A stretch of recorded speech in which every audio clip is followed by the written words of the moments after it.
Originaires de Bretagne, ces médecins sont venus prêter main forte aux hôpitaux surchargés du Grand Est.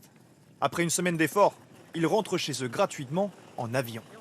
L'impression d'une belle chaîne de solidarité qui s'est créée dans ces moments un petit peu spéciaux. On va vous dispatcher, il y a 2 avions, donc on va faire 2 et 2.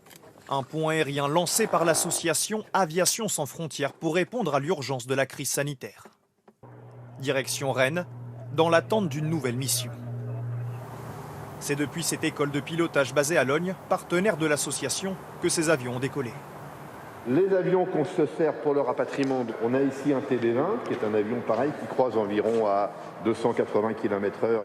Ce matin, Hugues et Michael, pilotes de ligne au chômage technique, bénévoles d'Aviation sans frontières, se préparent à récupérer un soignant à Toulouse.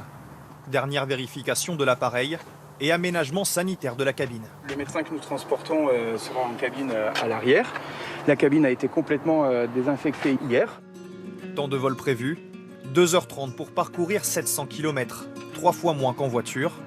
Et le ciel rien que pour eux, depuis que les grands avions sont restés au sol. Jean-Yves Beccaria, infirmier à la retraite, les attend à l'aérodrome.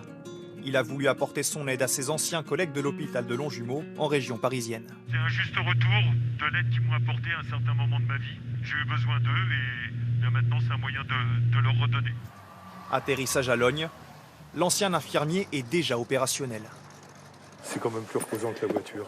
J'ai pas de stress, on n'a pas l'aléa du train, on n'a pas l'aléa de la route, donc moins de stress et tout, ça nous permet d'arriver un peu plus reposé. Comme ce soir, je vais prendre le service à 20h.